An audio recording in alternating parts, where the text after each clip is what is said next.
Ramesh Chennithala, V D Satheesan, K C Venugopal.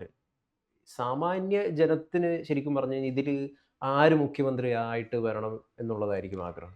തീർച്ചയായിട്ടും ഒരു slight edge V D സതീശന് തന്നെയാണ്. അതിൻ്റെ പ്രധാനപ്പെട്ട കാരണം കഴിഞ്ഞ 5 കൊല്ലമായിട്ട് വലിയ തോതിൽ ലൈം ലൈറ്റിൽ നിന്നിട്ടുള്ളത് അദ്ദേഹമാണ് ഒന്ന്. രണ്ടാമത്തത് അദ്ദേഹം വളരെ കൃത്യമായി താങ്കളുടെ ഒരു ഇമേജ് ബിൽഡ് ചെയ്യുന്നതിനും അതുപോലെ തന്നെ എൽ ഡി എഫിനെ കൃത്യമായി പ്രതിരോധം സൃഷ്ടിക്കുന്നതിനും എതിർക്കുന്നതിനും ഒക്കെ വലിയ കോൺട്രിബ്യൂഷൻ നൽകിയിട്ടുണ്ട് എന്നുള്ള കാര്യം യാഥാർത്ഥ്യമാണ്. അതുകൊണ്ട് വളരെ ഓപ്പൺലി പറഞ്ഞിട്ടുണ്ടെങ്കിൽ ഒരു സ്ലൈറ്റ് എഡ്ജ് ഉറപ്പായിട്ടും വി ഡി സതീശന് തന്നെയാണ്. ആ കാര്യം സംശയമില്ല. അല്ല, അങ്ങനെ ഒരു സാഹചര്യം നിലനിൽക്കെ, അതായത് പൊതുവായിട്ടുള്ള തീർച്ചയായിട്ടും മുസ്ലിം കൺസോളിഡേഷൻ്റെ ഭാഗമായിട്ട് തന്നെയാണ് യു ഡി എഫ് അധികാരത്തിൽ വന്നത്, ഒരു സംശയമില്ല അക്കാര്യത്തിൽ. പക്ഷേ വി ഡി സതീശനെ അനുകൂലിക്കുന്ന എല്ലാവരും ഈ ഒരു ജിഹാദികളുടെ അല്ലെങ്കിൽ ബി ജെ പി പറയുന്നൊരു നെറേറ്റീവാണത്. ജിഹാദികളാണ് ഇനി ഇപ്പോൾ കേരളം കത്താൻ വേണ്ടി പോവുകയാണ്, മുസ്ലിങ്ങളുടെ ഭരണമാണ് ഇനി ഉണ്ടാകുക. ഇത് യഥാർത്ഥത്തിൽ ഒരു വളരെ മോശമായിട്ടുള്ളൊരു കാര്യമില്ല ഇങ്ങനെ ഒരു പ്രചരണം നടത്തുന്നത്. ഞാൻ ഒരു നേരെ പൾസ്, പൊതുവായിട്ടുള്ള ഒരു പൾസ് അങ്ങനെ ഇപ്പം പറഞ്ഞു സതീശൻ അനുകൂലമായിരുന്നു. അത് തന്നെയാണ് ഞാൻ തുടക്കത്തിൽ ചോദിച്ചത്. അല്ല, അത് സത്യമാണ്. ഞാനതില്ലെന്ന് പറഞ്ഞില്ലല്ലോ. അതുകൊണ്ട് ഞാൻ എൻ്റെ അഭിപ്രായം പറഞ്ഞത്. ഞാൻ പക്ഷേ പറയുന്ന ഒരു പ്രധാനപ്പെട്ട കാരണം അത് ശ്രദ്ധിച്ച് കേട്ടാൽ കൃത്യമായിട്ട് മനസ്സിലാവും. ഈ വി ഡി സതീശന് ഇത്തരത്തിൽ എല്ലാ വിഭാഗങ്ങളുടെയും ഒരു പിന്തുണ നേടിയെടുക്കുന്നതിൽ അദ്ദേഹം വിജയിച്ചിട്ടുണ്ട്. അതൊരിക്കലും ജിഹാദികളുടെ മാത്രമോ ഈ പറയുന്ന മുസ്ലിം സമുദായത്തിൻ്റെ മാത്രമാണെന്നൊന്നും ഞാൻ വിചാരിക്കുന്നില്ല. ഇപ്പോൾ ഒരു പ്രോ ലെഫ്റ്റായിട്ട് നിൽക്കുന്ന, ബ്രോഡ് ലെഫ്റ്റായിട്ട് നിൽക്കുന്ന ആളുകളുടെയൊക്കെ തന്നെ, ഇപ്പോൾ എം എൻ കാരശ്ശേരി മാഷ് മുതൽ സ്മൃതി പരുത്തിക്കാട് വരെയുള്ള ആളുകളൊക്കെ തന്നെ അവരൊന്നും കോൺഗ്രസ്സുകാരാണെന്ന് ഞാൻ വിചാരിക്കുന്നില്ല. അവരിപ്പോൾ RMP ഉണ്ടാക്കിയപ്പോൾ അവരെ സപ്പോർട്ട് ചെയ്യാൻ തീരുമാനിച്ചവരാണ്. അതുപോലെ പലപ്പോഴും ഈ പറയുന്ന ഇടതുപക്ഷത്തിൽ നിന്ന് ഒരു വലതുപക്ഷ വ്യതിയാനം ഉണ്ടാകും എന്ന് വിചാരിക്കുമ്പോൾ അതിനെ എതിർക്കുന്ന ആളുകളാണ്. പക്ഷെ അത്തരത്തിലുള്ള ഒരു ഞങ്ങളാണ് ഒരു നെഹ്റൂവിയൻ ലെഫ്റ്റ് എന്ന് പറയുന്നത് മുതലുള്ള ആളുകളെ, അതായത് ഒരു ന്യൂനപക്ഷ കൺസോൾട്ടേഷൻ മുതൽ ഈ പറയുന്ന നെഹ്റൂവിയൻ ലെഫ്റ്റ് എന്ന് പറയുന്ന ഞങ്ങളാണ് വലിയ ലെഫ്റ്റ്, ഇടതുപക്ഷം ഞങ്ങളാണ് എന്ന് പറയുന്ന രീതിയിലുള്ള ഒരു ഇമേജ് വരെ വളരെ കൃത്യമായി ക്രിയേറ്റ് ചെയ്യാനും സച്ചിദാനന്ദൻ മാഷ് മുതൽ ഇത്തരത്തിൽ ഉള്ള ആളുകളുടെ ഇടക്ക് BJP ഒക്കെ നടത്തിയിട്ടുള്ള സംഘപരിവാറൊക്കെ നടത്തിയിട്ടുള്ള ഒരു ഇത് അജണ്ട, അതായത് ഇത്തവണ കൂടി ഇടതുപക്ഷം വന്നാൽ ഇടതുപക്ഷം ഇല്ലാതാകുമെന്നൊക്കെയുള്ള പ്രചരണം കൃത്യമായി നടത്താനും അത്തരത്തിലുള്ള ആളുകളുടെയൊക്കെ പിന്തുണ മേടിച്ചെടുക്കാനും കഴിഞ്ഞിട്ടുണ്ട്. പക്ഷെ പ്രധാനപ്പെട്ട ഒരു കാര്യം എന്താ വെച്ചാൽ ഇതൊക്കെ യാഥാർത്ഥ്യമാണെങ്കിൽ പോലും BJPക്ക് ഒരു വലിയ പ്രചരണത്തിനുള്ള ആയുധവും അതുപോലെ ഒരു യുദ്ധം തുറന്നു കൊടുക്കുകയാണ് യഥാർത്ഥത്തിൽ ഇവർ ചെയ്തേക്കുന്നത്. അതിന്റെ കാരണം എന്താ വെച്ചാൽ വി ഡി സതീശനെ മുഖ്യമന്ത്രി ആക്കണമെങ്കിൽ 1-2 ദിവസം കഴിയുമ്പോൾ അങ്ങോട്ട് ആക്കിയാൽ മതി. ഇതിപ്പോ ഈ 10 ദിവസം കേരളത്തിലുണ്ടായ ചർച്ച എന്താണ്? ആ ചർച്ച എന്ന് പറയുന്നത് മുസ്ലിം ലീഗിന്റെ പിന്തുണ ഇദ്ദേഹത്തിനാണ് എന്ന് പറയുന്ന ഒരു കാര്യം ഉണ്ടായി. ഒന്ന്, ഈ 10 ദിവസവും 11 ദിവസവും യഥാർത്ഥത്തിൽ വി ഡി സതീശനെ അനുകൂലിക്കാത്ത എല്ലാവരെയും മീഡിയ വൺ ഇരുന്ന് ചീത്ത പറഞ്ഞുകൊണ്ടിരിക്കുകയാണ്. മീഡിയ വൺ, ഞാൻ പറഞ്ഞത് ജമാഅത്തെ ഇസ്ലാമിയുടെ ചാനലാണ്, അതാണ് പ്രശ്നം. മീഡിയ വൺ ചീത്ത പറയുന്നു എന്നുള്ള പ്രശ്നമില്ല. ലീഗ് പിന്തുണച്ചിട്ടുണ്ടെങ്കിൽ എന്താണ് അതിൽ കുഴപ്പം? അല്ല, അതിന് കുഴപ്പമുണ്ട്. ആ കുഴപ്പം എന്താണെന്ന് പറഞ്ഞില്ല. കുഴപ്പമെന്ന് പറഞ്ഞാൽ കുഴപ്പമുള്ളത് കൊണ്ടല്ല. പക്ഷെ അത്തരത്തിൽ ഈ പറയുന്ന പോലെ ജമാഅത്തെ ഇസ്ലാമിയും SDPIയും മുസ്ലിം ലീഗും ഒക്കെ കൂടി വരുന്നു എന്ന് പറയുമ്പോൾ അതിനിടയിലൂടെ ഉണ്ടാകാൻ പോകുന്നത് ഇതൊരു മുസ്ലിം സമുദായത്തിലെ സംഘടനകൾക്ക് താല്പര്യമുള്ള ഒരു മുഖ്യമന്ത്രിയാണ് എന്ന് പറയുന്ന ഒരു ഇമേജ് ഈ 10 ദിവസം കൊണ്ട് അറിയാതെ കേരള സമൂഹത്തിൽ സൃഷ്ടിക്കപ്പെട്ടിട്ടുണ്ട്. അത് മാത്രമല്ല എന്നുള്ളത് സത്യമാണ്. പക്ഷെ എങ്കിൽ പോലും അതിനെ ഡിഫെൻഡ് ചെയ്യാൻ ഈ പറയുന്ന പോലെ ആര് ബുദ്ധിമുട്ടും? കോൺഗ്രസ് ബുദ്ധിമുട്ടും. ഇനി ഇതൊരു കാര്യം കൂടി താങ്കളോട് പറയാം. ഇതിപ്പോൾ മാത്രമല്ല, ഇനി എടുക്കാൻ പോകുന്ന ഓരോ കാര്യങ്ങളിലും, അതായത് ഇത് ഉന്നയിക്കുന്നത് താങ്കൾ പറയുന്ന പോലെ മറ്റേതെങ്കിലും വിഭാഗക്കാരാണ്, RSS ആണ്, BJP ആണെന്ന് പറഞ്ഞാൽ നമുക്ക് തള്ളിക്കളയാം. അവർ മാത്രമല്ല ഇത് പറയാൻ പോണേ. ഇപ്പൊ ഇന്നലെ സുകുമാരൻ നായർ എന്ന് പറഞ്ഞേക്കണേ എന്താ? മുസ്ലിം ലീഗിന്റെ ഇന്ന് വിദ്യാഭ്യാസ വകുപ്പ് ഇങ്ങോട്ട് ഏറ്റെടുക്കണം. മുസ്ലിം ലീഗിന് എന്താണ് കോൺഗ്രസിന്റെ CLP ലീഡറെ തീരുമാനിക്കുന്നതിൽ കാര്യമെന്നാണ് ചോദിച്ചേക്കണം. ആ ചോദ്യം മുതലുള്ള ഒരുപാട് ചോദ്യങ്ങൾക്ക് ഉയർന്നു വരാനുള്ള ഒരു സാഹചര്യം ദൗർഭാഗ്യവശാൽ കേരളത്തിൽ ഒരുക്കിയിട്ടുണ്ട്. സതീശനും ഈ സർക്കിളിനകത്ത് പെട്ട് അവരുടെ ആളാണെന്ന് പറയുന്ന ഒരു തോന്നലുണ്ടായിട്ട്. ഇനി ഒരു കാര്യം കൂടി പറയാം. ഇതിന്റെ ഏറ്റവും പ്രകടമായ ഉദാഹരണം നടന്ന എവിടെയെന്ന് വെച്ചിട്ടുണ്ടെങ്കിൽ, ഇവിടെ നിന്ന് ഡൽഹിയിലേക്ക് ടൂർ പോയ ആളുകൾ സതീശന് വേണ്ടിയിട്ട് അവിടെ സ്വീകരണം ഒരുക്കി. അതിനൊന്നും കുഴപ്പമില്ല. MSFകാരാണ് സ്വീകരണം ഒരുക്കിയത്, അതിനും കുഴപ്പമില്ല. പക്ഷെ അവര് ലാസ്റ്റ് സണ്ണി ജോസഫിനെ കൂക്കി വിളിക്കുകയും ഷാഫി പറമ്പിലിനെ ചീത്ത പറയുകയും ചെയ്യുക എന്ന് പറയുമ്പോഴത്തേക്കും അത് അങ്ങേയറ്റം അപകടകരമായിട്ടുള്ള സ്ഥിതിയിലേക്കാണ് പോണത്. യഥാർത്ഥത്തിൽ ഈ വിജയം BJPയെയും RSSനെയും വല്ലാണ്ട് സന്തോഷിപ്പിക്കും എന്നുള്ള കാര്യത്തിൽ തർക്കമില്ല. പക്ഷെ അതിന്റെ കുഴപ്പം മുഴുവൻ എന്ന് പറഞ്ഞാൽ സതീശന്റെ മാത്രമല്ല, സതീശൻ ആ ഗ്രൂപ്പിലേക്ക് ചെന്ന് നിന്നുപോയി എന്നുള്ളതാണ്. അതിൽ നിന്ന് പുറത്തു കിടക്കാനുള്ള വഴി ഇനി ആലോചിക്കണം എന്നുള്ളതാണ് എനിക്ക് കോൺഗ്രസിനോട് സതീശനോട് പറയാനുള്ളത്.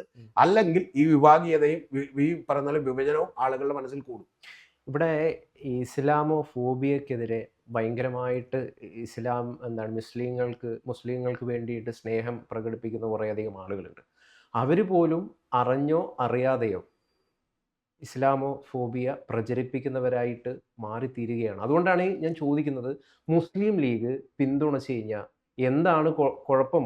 മുസ്ലിം സമൂഹം UDFനെ പിന്തുണച്ചു, അല്ലെങ്കിൽ സതീശനോട് മുഖ്യമന്ത്രിയായി വരണമെന്ന് ആഗ്രഹം പ്രകടിപ്പിച്ചു. അവർക്ക് അങ്ങനെ പ്രകടിപ്പിക്കാനുള്ള അവകാശമില്ലേ? അങ്ങനെ ചെയ്യുമ്പം അവർ മൊത്തം ജിഹാദികളാണോ? ഇത് ഈ ഒരു സാധനം വളരെ അപകടത്തിലേക്ക് നയിക്കുമെന്നുള്ളതാണ്. താങ്കൾ ഇപ്പോൾ പറഞ്ഞുകൊണ്ടിരിക്കുന്നത് വെച്ചിട്ട് ഞാൻ പോലും അങ്ങനെ ഒരു ഇസ്ലാമോ ഫോബിയ ഉള്ള ഒരാളാണ് എന്ന് പറയുന്ന തോന്നൽ ജനിപ്പിക്കാനായിട്ട് ഇപ്പോൾ സോഷ്യൽ മീഡിയയിൽ നിരവധി പ്രചരണങ്ങൾ നടക്കുന്നുണ്ട്. ഞാൻ തിരിച്ചു നേരെ ചോദിക്കുന്നു, ഞാൻ മുസ്ലിം ലീഗിൻ്റെ ഒരു കാര്യത്തെ എതിർത്താൽ, ഞാൻ ജമാഅത്തെ ഇസ്ലാമിയെ വിമർശിച്ചാൽ എങ്ങനെയാണ് അത് മുസ്ലിം സമുദായത്തിനെതിരെയുള്ള വിമർശനമായി മാറുക? ആ പ്രചരണം നടത്തുന്നത് ആ സംഘടനകളാണ്. ഞാൻ മുസ്ലിം ലീഗിൻ്റെ അഭിപ്രായം പറയാനുള്ള സ്വാതന്ത്ര്യത്തെയൊന്നും ഞാൻ എതിർത്തില്ല. പക്ഷെ പ്രധാനപ്പെട്ട ഒരു കാര്യം, ഒരു ഘടകകക്ഷി മറ്റൊരു ഘടകകക്ഷിയുടെ CLP ലീഡറെ തീരുമാനിക്കുന്നത് ആരാണെന്ന് പറയുന്നത് അനുചിതമായിട്ടുള്ള ഒരു കാര്യമാണ്. ഇപ്പം നാളെ അത് കോൺഗ്രസ് പറയുകയാണ് മുസ്ലിം ലീഗ് കുഞ്ഞാലിക്കുട്ടിയെ തീരുമാനിക്കണം CLP ലീഡറായിട്ടെന്ന് പറയുന്നത് തെറ്റാണ്. അവരുടെ പാർലമെന്ററി പാർട്ടി ലീഡറെ തീരുമാനിക്കാനുള്ള അവകാശത്തിന്മേൽ, പ്രത്യേകിച്ചും പുറമേ നിന്നുള്ളൊരു കക്ഷിയാണെങ്കിൽ കുഴപ്പമില്ല, പക്ഷെ അത് ഘടകകക്ഷിയായിട്ടുള്ള ഒരാൾ ഇടപെടുന്നത് പോലും ശരിയല്ല. അത് ജനാധിപത്യപരമല്ല. കാരണം അത് അവരുടെ MLA മാർക്ക് വിട്ടുകൊടുക്കേണ്ട അവകാശമാണ് എന്ന് ഞാൻ ആലോചിക്കുന്ന ഒരാളാണ്. മനസ്സിലായി? അതിൽ ഒരു സമ്മർദ്ദവും ചെലുത്താൻ പാടില്ല എന്ന് വിചാരിക്കുന്ന ഒരാളാണ്. അത് മര്യാദയല്ല. അത് മാത്രമേ നമ്മൾ പറഞ്ഞുള്ളൂ. അല്ലാതെ കേരളത്തിലെ മുഖ്യമന്ത്രി ഇന്ന ആളാകണമെന്ന് ഈ പറയുന്ന പാണക്കാട് സാദിഖ് അലി തങ്ങൾക്കോ കുഞ്ഞാലിക്കുട്ടി സാഹിബിനോ ഒക്കെ ഒരു പൗരൻ എന്നുള്ളതൊക്കെ അഭിപ്രായം പറയുന്നതിൽ യാതൊരു എതിരഭിപ്രായവും ഇല്ല. ഒന്ന്. ഇനി രണ്ടാമത്തെ കാര്യം, കേരളത്തിൽ ഇപ്പോൾ നിൽക്കുന്ന സിറ്റുവേഷനിൽ എന്താ, ഇങ്ങനൊരു അഭിപ്രായം പറഞ്ഞാലുള്ള കുഴപ്പം എന്താ? പറയുന്നതിന് പോലും കുഴപ്പമില്ലെന്ന് വിചാരിക്കുന്ന ഒരാളാണ്. സത്യത്തിൽ അത് ഹൈക്കമാൻഡിനോട് പറയുകയും ഹൈക്കമാൻഡ് അത് നടപ്പിലാക്കുകയും ചെയ്തോ കേരളത്തിൽ ഒരു കുഴപ്പമില്ല. പക്ഷേ കേരളത്തിൽ ഇദ്ദേഹത്തെ അനുകൂലിക്കുന്ന പല മാധ്യമങ്ങളും ഇത് മുസ്ലിം ലീഗിന്റെ പിന്തുണ ഇദ്ദേഹത്തിനാണെന്ന് പറഞ്ഞ് പ്രചണ്ഡമായ പ്രചരണം നടത്തുമ്പോൾ സംഭവിക്കുന്നത് എന്താ? വേറൊരു പാർട്ടിയുടെ അഭിപ്രായത്തിനോ നിർദ്ദേശത്തിനോ കോൺഗ്രസ് വഴങ്ങുന്നു എന്ന് പറഞ്ഞാൽ കോൺഗ്രസിന് അഖിലേന്ത്യാ തലത്തിൽ തന്നെയുള്ള ചീത്തപ്പേരെന്താ?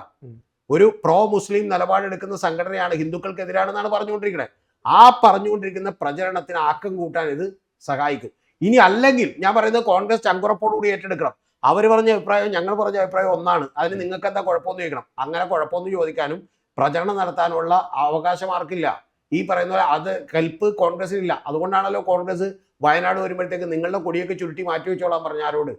മനസ്സിലായി? അപ്പൊ ആ ഇന്ത്യ രാജ്യത്ത് നിലനിൽക്കുന്ന സാഹചര്യവും കേരളത്തിലെ വിഭാഗീയതയും കൂടാതിരിക്കാൻ വേണ്ടി ഇത്തരത്തിലുള്ള ഒരു അഭിപ്രായം പബ്ലിക്കലി പറയുകയോ ചെയ്യേണ്ട ആവശ്യമില്ലായിരുന്നു. യഥാർത്ഥത്തിൽ മുസ്ലിം ലീഗ് അപ്പം തന്നെ നിരാകരിച്ചാൽ മതി. ഞങ്ങളുടെ ഒരു അഭിപ്രായവും പുറത്തു പറഞ്ഞിട്ടില്ല. പക്ഷെ അവരത് രഹസ്യമായിട്ട് ഹൈക്കമാൻഡിനോട് പറഞ്ഞു വെച്ചൊരു കുഴപ്പമില്ല. അതായത് ഇതാണ്, മുസ്ലിം ലീഗ് അഭിപ്രായം പറയാൻ പാടില്ലായിരുന്നു. കാരണം BJPയെ പേടിച്ചിട്ട്, സംഘപരിവാറിനെ പേടിച്ചിട്ട് മുസ്ലിം ലീഗ് വായും പൂട്ടി മിണ്ടാതിരിക്കണം. കുഴപ്പമില്ല, അഭിപ്രായം പറഞ്ഞാലും കുഴപ്പമില്ല, അഭിപ്രായം പറഞ്ഞാലും കുഴപ്പമില്ല. ഈ കുഴപ്പമില്ല എന്ന് പറഞ്ഞാൽ താങ്കൾ പറഞ്ഞു മനസ്സിലായില്ല. ഈ അഭിപ്രായം പറഞ്ഞതിന് ശേഷം അതിനെ ഞങ്ങൾ ആരെങ്കിലും എതിർക്കുമ്പോൾ നിങ്ങൾ അതിന് ഇസ്ലാമോഫോബിയ എന്ന് പറയുന്നത് എന്തിനാണ്? അവിടെയാണ് തെറ്റ്. താങ്കൾ പറഞ്ഞു വരുന്നത് ഞാൻ വേറെ രീതിയിലില്ലേ അതിനെ മനസ്സിലാക്കാൻ. നിങ്ങള് സംഘപരിവാറിനെയും BJPയെയും പേടിക്കണം, പേടിച്ചിട്ട് നിങ്ങൾ മിണ്ടാതിരിക്കണം. പേടിച്ചിട്ട് മിണ്ടാതിരിക്കണമെന്ന് പറയുന്നില്ല. നിങ്ങൾ നേരെ തിരിച്ച് ഈ സംഘപരിവാറിനെയും ബാക്കി RSSനെയൊക്കെ നിങ്ങൾ പേടിക്കേണ്ടി വേണ്ട എന്തുകൊണ്ടാ? നിങ്ങളെ മുസ്ലിം ലീഗ് എന്ന് പറഞ്ഞ ഒരു രാഷ്ട്രീയ പാർട്ടിയെ വിമർശിക്കുമ്പോൾ, ജമാഅത്തെ ഇസ്ലാമിയെ വിമർശിക്കുമ്പോൾ നിങ്ങൾ ഒരു മുസ്ലിം വിരുദ്ധനാണെന്ന് ചിത്രീകരിക്കുന്നതുകൊണ്ടാണ് അവർക്കിത് ഗുണമാകുന്നത്. മനസ്സിലായ? അതായത് നിങ്ങളെ അനുകൂലിച്ച് ചെന്നാൽ മുസ്ലിം അനുകൂലിയാകുന്നത് അതുകൊണ്ടാണ്. ഞങ്ങളൊരു സംഘടനയാണ് ജമാഅത്തെ ഇസ്ലാമി, അതിനെ നിങ്ങൾ എന്ത് ചെയ്തോളൂ, എതിർത്തോളൂ, കുഴപ്പമില്ല എന്ന് പറഞ്ഞാൽ മതി. നിങ്ങൾ എന്തിനാണ് അതിന് മതത്തിന്റെ ഷീൽഡ് എടുത്ത് പിടിക്കുന്നത്? ഈ മതത്തിന്റെ ഷീൽഡ് എടുത്ത് പിടിക്കുന്നതുകൊണ്ടാണ് അവർക്കും ഇത് എന്ത് ചെയ്യുന്നത്. ഇതിലൂടെ കൃത്യമായിട്ട് നമുക്ക് മനസ്സിലാക്കാൻ പറ്റുന്ന ഒരു കാര്യമുണ്ട്. ഇവിടെ എന്താണ്, വർഗീയവാദികളെ എതിർക്കുക എന്നതിനപ്പുറം ഇത് ചെറിയ രീതിയിൽ മുസ്ലിം സമുദായത്തോട് മൊത്തത്തിലുള്ള ഒരു വെറുപ്പായിട്ട് മാറും. മുസ്ലിം സമുദായത്തോടുള്ള വെറുപ്പാക്കി മാറ്റേണ്ടത് ആരുടെ ആവശ്യമാണ്? ആരുടെ ആവശ്യം? അതിനൊപ്പം പറഞ്ഞ ആവശ്യമില്ല. ഒരു മിനിറ്റ്. ജമാഅത്തെ ഇസ്ലാമിയെ എതിർക്കുമ്പോൾ AK ബാലൻ വന്ന് ജമാഅത്തെ ഇസ്ലാമിക്ക് ആഭ്യന്തരത്തിൽ കൈകടത്താനുള്ള സൗകര്യം കിട്ടുമെന്ന് പറയുമ്പോൾ ഉടനെ തന്നെ അത് മുസ്ലിങ്ങൾ കൈകടത്തുന്നുണ്ടാണെന്ന് പറയുന്നത് എന്തിനാണ്? അപ്പൊ ആരാണ് ഇവിടെ മതം കളിക്കുന്നത്? ആരാണ് മതം കളിക്കുന്നത്? ഇനി വേറെ ഒരു കാര്യം, ഇപ്പൊ ഏറ്റവും ഒടുവിൽ സംഭവിച്ചേക്കുന്നത് എന്താ? KC വേണുഗോപാലിനെ പോലും ഒരു മുസ്ലിം വിരുദ്ധനാക്കി മാറ്റാൻ ശ്രമിക്കുന്നു. എന്ത് കാര്യം ഇരിക്കുന്നത്? നിങ്ങൾ അറിയേണ്ടത് വളരെ സെക്യുലർ ആയിട്ടുള്ള ഒരു നേതാവാണ് KC വേണുഗോപാൽ. എന്തു സോഷ്യൽ മീഡിയയിൽ നടക്കുന്ന പ്രചരണം എന്താണ്? കാരണം എന്താ? ഞാൻ ചോദിക്കുന്ന ഒറ്റ കാര്യമുള്ളൂ. മുസ്ലിം ലീഗ് ആണോ ഇവിടുത്തെ എൻറ്റയർ മുസ്ലിം സമുദായത്തെ റെപ്രസെന്റ് ചെയ്യുന്നത്? അവരുടെ അഭിപ്രായം മുഴുവൻ മുസ്ലിങ്ങൾ സമുദായത്തിന്റെ അഭിപ്രായമായിട്ട് എടുക്കേണ്ട ആവശ്യമില്ലല്ലോ. അപ്പൊ മുസ്ലിം ലീഗിനെ എതിർത്താൽ എന്താണ് കുഴപ്പം? ജമാഅത്ത് ഇസ്ലാമിയെ എതിർത്താൽ എന്താണ് കുഴപ്പം? ഇത് രണ്ട് സംഘടനകളല്ലേ. 1% പോലും വോട്ടില്ലാത്തൊരു സംഘടനയാണല്ലോ ജമാഅത്തെ ഇസ്ലാമി. അവരെ എതിർത്താൽ എന്താണ് കുഴപ്പം? അപ്പൊ അതുകൊണ്ട് ഈ പറയുന്ന അവരെ എതിർക്കുമ്പോൾ ഉടനെ തന്നെ അത് മുസ്ലിം സമുദായത്തിനെതിരെയാണെന്നും മുസ്ലിം ഇസ്ലാമോ ഫോബിയോ കൊണ്ടാണെന്നുള്ള നിങ്ങളുടെ പ്രചരണം ആദ്യം നിർത്തി. ആ പ്രചരണം നടത്തുമ്പോൾ എന്താണെന്ന് അറിയാമോ, തൊട്ടപ്പുറത്ത് അവർക്കും പ്രചരണം നടത്താനുള്ള സാഹചര്യം ഒരുങ്ങാണ്. പിന്നെ ഞാൻ വളരെ കൃത്യമായി പറയുന്നു, കോൺഗ്രസ് വന്ന് നാളെ പറഞ്ഞാൽ മതി, മുസ്ലിം ലീഗ് ഒരു അഭിപ്രായം പറഞ്ഞു, അവരുടെ അഭിപ്രായം കൊണ്ടല്ല, ഞങ്ങളുടെ അഭിപ്രായവും ഒന്നായതുകൊണ്ട് ഞങ്ങൾ എന്ത് ചെയ്താണ് ആ തീരുമാനം എടുത്തതാണ് എന്ന് പറഞ്ഞ് സംഘപരിവാറിന്റെ മുലയൊടിക്കാനുള്ള പ്രചരണങ്ങൾ കാക്കം കൂട്ടും. എന്ത് തന്നെയായാലും ഇനി കേരളത്തിൽ വരാൻ പോകുന്നത് വി ഡി സതീശൻ മുഖ്യമന്ത്രി ആയതിനു ശേഷം ഇനി ജിഹാദികളാണ് ഭരിക്കുക, ഇനി മുസ്ലിങ്ങളുടെ ഭരണമാണ് എന്നൊക്കെ പറയുന്ന നെറേറ്റീവ് ആര് പ്രചരിപ്പിച്ചാലും സോഷ്യൽ മീഡിയയിൽ അതിന് കുടപിടിച്ചുകൊണ്ട് സംസാരിക്കുക അല്ലെങ്കിൽ അതിനൊപ്പം നിൽക്കുക എന്ന് പറയുന്നത് വലിയ അപകടത്തിലേക്കാണ്. അത് അറിഞ്ഞോ അറിയാതെയോ അല്ലെങ്കിൽ നിഗൂഢമായ പദ്ധതിയുടെ ഭാഗമായിട്ട് ആർക്കൊക്കെയോ BJP സഹായിക്കുക എന്ന് പറയുന്ന ലക്ഷ്യമുള്ളത് കൊണ്ട് തന്നെയാണ്. അതിലൊരു സംശയവും. അപ്പൊ അങ്ങനെയാണെങ്കിൽ മറ്റതെങ്ങനെയാണ് ലക്ഷ്യം?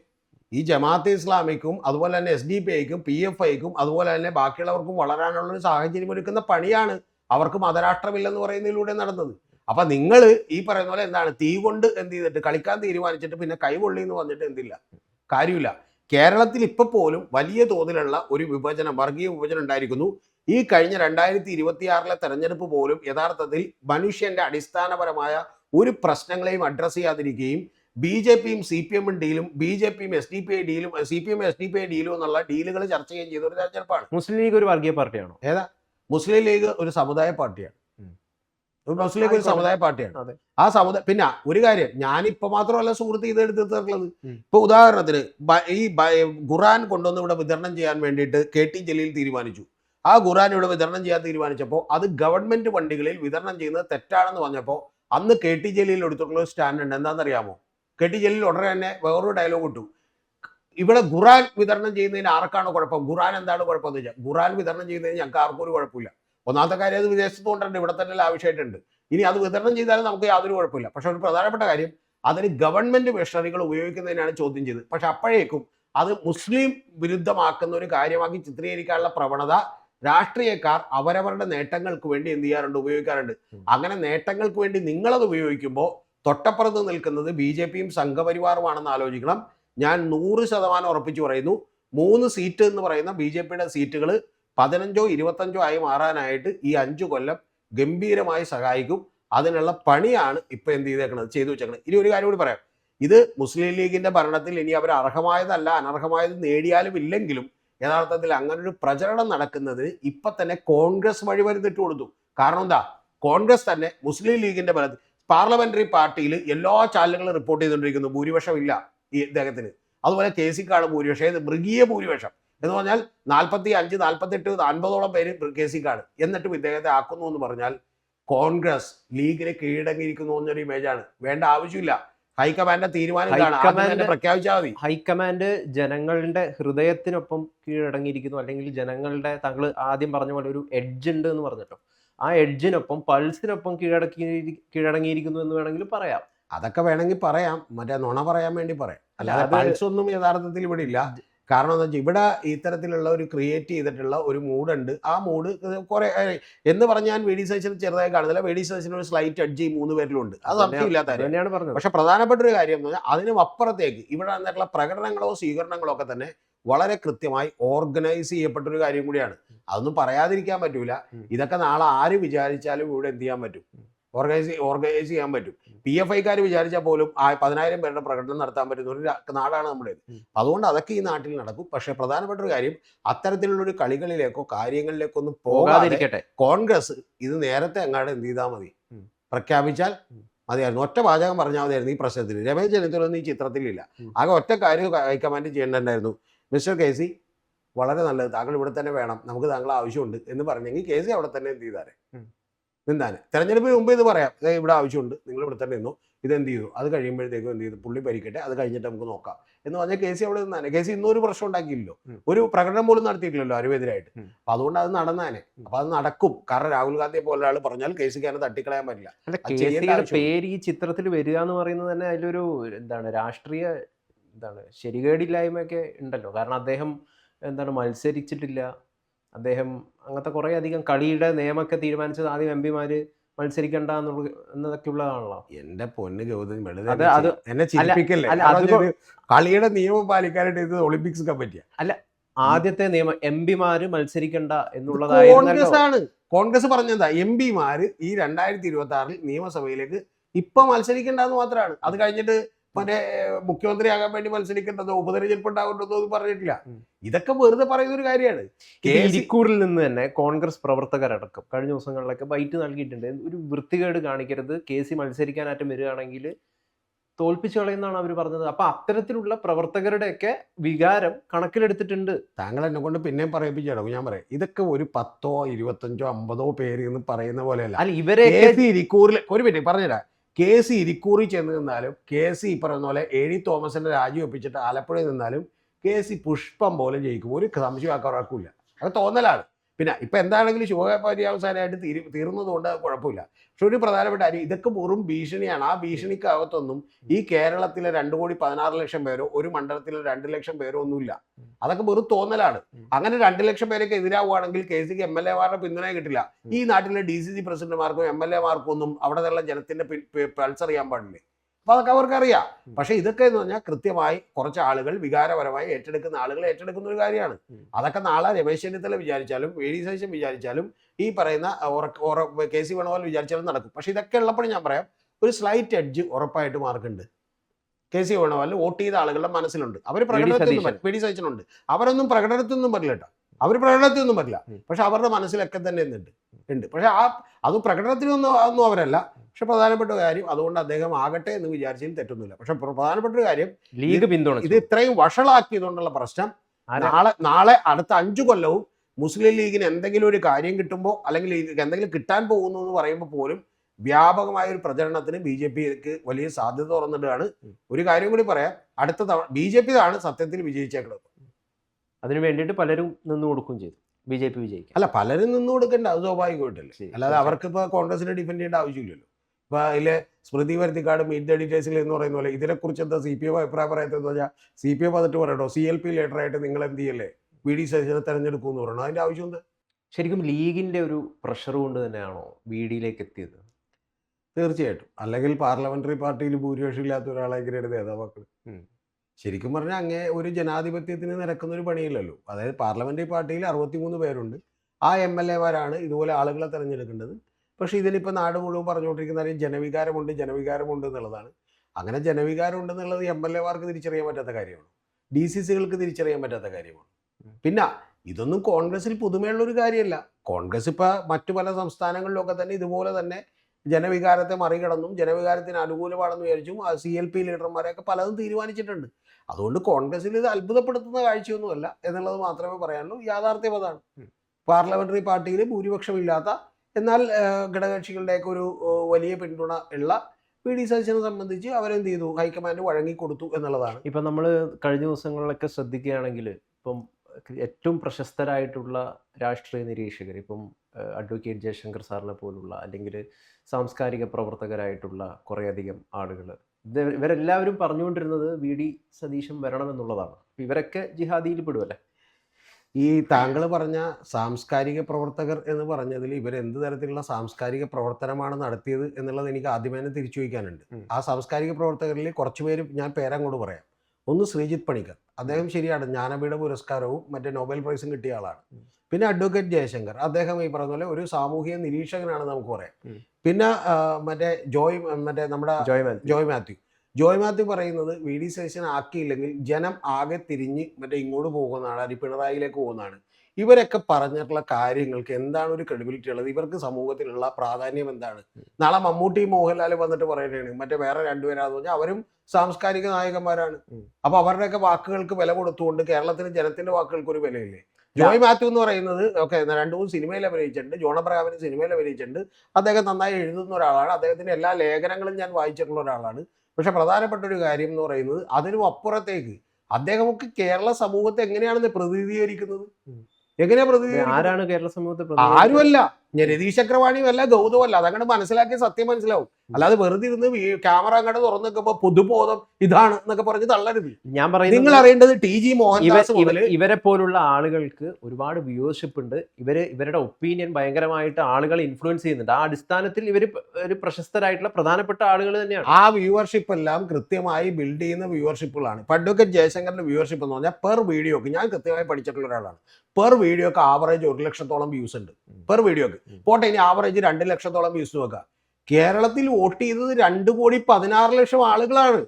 അതിൽ 2 ലക്ഷത്തിന്റെ വ്യൂ. ഇനി അടുത്തത് താങ്കൾ പറയുന്ന രാഹുൽ ഈശ്വർ വ്യൂവർഷിപ്പ് ഉണ്ട് എന്ന് പറഞ്ഞ് രാഹുൽ ഈശ്വർ പറയുന്ന എന്തെങ്കിലും മണ്ടത്തരം ഈ കേരളം മൊത്തത്തിൽ ഏറ്റെടുക്കുന്നുണ്ടാ? ഉണ്ടാ? ഇനി രണ്ടാമത്തത് ശ്രീജിത്ത് പണിക്കർ വ്യൂവർഷിപ്പ് ഉണ്ട്. ആരുടെയാണ് വ്യൂവർഷിപ്പ്? സംഘപരിവാർ, പ്രോ സംഘപരിവാർ അനുകൂലികളായിട്ടുള്ള 30-35 ലക്ഷത്തോളം ആളുകൾ കേരളത്തിലുണ്ട്. അതിൽ 5 ലക്ഷം പേര് കാണുന്നു എന്ന് പറഞ്ഞാൽ വലിയ വ്യൂവർഷിപ്പായി തോന്നും. ഈ വ്യൂവർഷിപ്പിനും അപ്പുറത്തേക്ക് ഇവർക്ക് വലിയ തോതിൽ അഭിപ്രായം പറയാം. അതിനൊന്നും നമുക്ക് തെറ്റു പറയാനല്ല. പക്ഷെ ആ അഭിപ്രായം കേരളത്തിന്റെ പൊതുസമൂഹത്തിന്റെ അഭിപ്രായമാണെന്ന് നിങ്ങൾ കരുതരുത്. കാരണം ഞാനൊരു കണക്കങ്ങോട്ട് പറയാം. 1 കോടി ചില്ലാൻ വോട്ടാണ് UDF കിട്ടിയത്. 80 ലക്ഷം വോട്ടാണ് സുഹൃത്തെ CPM LDF കിട്ടിയത്. 66 ലക്ഷം വോട്ടാണ് ലോക്സഭയിലേക്ക് കിട്ടിയത്. ലോക്കൽ ബോഡിയിലേക്ക് കിട്ടിയത് 71 ലക്ഷം വോട്ടാണ്. ഈ കണക്കുകളൊന്നും സാധാരണ പാവപ്പെട്ട ജനങ്ങളെ അങ്ങോട്ട് ശ്രദ്ധിക്കാത്തത് കൊണ്ട് നേരെ എന്ത് ചെയ്യുക, മുഖത്ത് ചായവും തേച്ച് വന്നിരുന്നിട്ട് എന്ത് ചെയ്യുക, നമ്മൾ ഭയങ്കരമായി ഡയലോഗ് ഇടുക. ഇനി ഈ പേര് പറഞ്ഞതിൽ ഒരാളെ കുറിച്ച് ഒരു കാര്യം കൂടി എനിക്ക് താങ്കളോട് പറയാണ്ട്, താങ്കൾക്ക് ഇഷ്ടപ്പെടില്ലെന്നറിയാം, പക്ഷെ അത് ക്ഷമിക്കണം, അത് അഡ്വാൻസ് ആയി പറഞ്ഞുകൊണ്ട് പറയാം. പിണറായി വിജയൻ ഒരു പൊതുസമ്മേളനത്തിൽ നിന്ന് പ്രസംഗിച്ചുകൊണ്ടിരിക്കുമ്പോൾ 82 വയസ്സുള്ള ഒരാൾ, വലിയ തോതിൽ പോസ്റ്റ്മോർട്ടം ക്യാൻസർ അടക്കമുള്ള രോഗങ്ങളുള്ള ഒരാൾ, യൂറിൻ ലീക്കേജ് അടക്കമുള്ള പ്രശ്നങ്ങളുള്ള ഒരാൾ, ഇത്തരത്തിൽ വളരെ അസ്വസ്ഥതകൾ തന്നെയുള്ള ഒരാൾ പ്രസംഗിച്ചുകൊണ്ട് നിൽക്കുന്നു. ആ പ്രസംഗിച്ചുകൊണ്ട് നിൽക്കുമ്പോൾ ഞാൻ ആ വിഷയത്തിലേക്ക് പോകുന്നില്ല മുഴുവനായി. ആ പ്രസംഗത്തിലേക്ക് നിൽക്കുമ്പോൾ എനിക്ക് താങ്കളുടെ അടുത്ത് പറയണമെന്നുണ്ട്. അതുകൊണ്ടാണ് താങ്കൾ തന്നെ ഇത് കേൾക്കണം, കാരണം തെളിവ് താങ്കളാണ്. അപ്പോൾ അതിൽ ഒരാൾ നിന്ന് പുറത്ത് നിന്ന് എന്ത് ചെയ്യുന്നു, നമ്മൾ തന്നെ പ്രസംഗിച്ചുകൊണ്ടിരിക്കുമ്പോൾ എനിക്കൊരു ചോദ്യമുണ്ട് 3 ചോദിക്കുന്നു. അപ്പോൾ ശരിയാണ്, താൻ വീട്ടിൽ പോയി ചോദിക്കുന്നു പറഞ്ഞാൽ മര്യാദയോടാണ് എന്നാണല്ലോ പറഞ്ഞു വന്നത്. അതാണല്ലോ നിങ്ങളുടെ വാദം. ഞാൻ വാദത്തിന് വേണ്ടി സമ്മതിക്കുന്നത് മര്യാദയോടാണ്. എന്റെ വിശ്വാസം ഒരു 82 വയസ്സുള്ള ഒരാൾ അങ്ങനെയൊക്കെ പറഞ്ഞാൽ അതങ്ങ് വിട്ടുകളയേണ്ട കാര്യമുള്ളൂ, മാധ്യമങ്ങൾ ഇത്ര പൊലിപ്പിക്കേണ്ട കാര്യമില്ലെന്നാണ്. പക്ഷെ പ്രധാനപ്പെട്ട ഒരു കാര്യം, ഇതിനെ വിമർശിച്ചുകൊണ്ടൊരാൾ വീഡിയോ ചെയ്യുന്നു. ആ വീഡിയോ ചെയ്തിട്ടുള്ള ആളുടെ സ്വഭാവം എന്താണെന്ന് അറിയാമോ? പുള്ളി ഒരു വീഡിയോ എടുക്കാൻ വേണ്ടി അങ്ങോട്ട് വരും. പേരൊന്നും ഞാൻ പറയുന്നില്ല, വീഡിയോ എടുക്കാൻ വേണ്ടി വരും. ആ വീഡിയോ എടുക്കാൻ വേണ്ടി വരുമ്പോൾ പുള്ളി കൃത്യമായി മനസ്സിലിരുന്ന് ഉരുവിട്ടുകൊണ്ടാണ് വരുന്നത്. 3 തവണ വീതം ഉരുവിട്ടുകൊണ്ടാണ് വരുന്നത്. അന്ന് തന്നെയാണ് പുള്ളി വീഡിയോ എടുക്കണം, പഠിച്ചിട്ട് വന്നിട്ട്. ആ പഠിച്ചിട്ട് വന്നെ വീഡിയോ എടുക്കാൻ വേണ്ടി നിൽക്കുമ്പോൾ ഗൗതം കൃഷ്ണയോ, ഞാനാണെങ്കിൽ പറയില്ല, പക്ഷെ നിങ്ങളെ പോലെയുള്ള ഏതെങ്കിലും പിള്ളേര് ഡോറ് തുറന്ന് അകത്തേക്ക് കയറിയിട്ടുണ്ടെങ്കിൽ വിളിക്കുന്നത് തെറിയെന്താന്ന് അറിയാല. ഞാൻ പറയണ്ട, വിളിക്കുന്നത് തെറിയെന്താന്ന് അറിയില്ല. അപ്പൊ അതായത് പുള്ളി സംസാരിച്ചുകൊണ്ടിരിക്കുന്ന ഒരു കാര്യത്തെ ഒന്ന് തടസ്സപ്പെടുത്തിയാൽ പോലും അത്തരത്തിൽ അസഹിഷ്ണുത കാണിക്കുന്ന ആളുകൾ ക്യാമറയുടെ മുമ്പിലിരുന്ന് പറയാണ്, സത്യത്തിൽ നിങ്ങൾ അങ്ങനെ പറയരുത്, കാരണം പുള്ളി അസഹിഷ്ണുത കാണിക്കുകയാണ്. ശരിക്കും വളരെ ജനാധിപത്യപരമായി അല്പം അങ്ങോട്ട് മാറി നിന്നുകൂടെ സഹോദര എന്ന് ചോദിക്കണമെന്നാണ് പറയുന്നത്.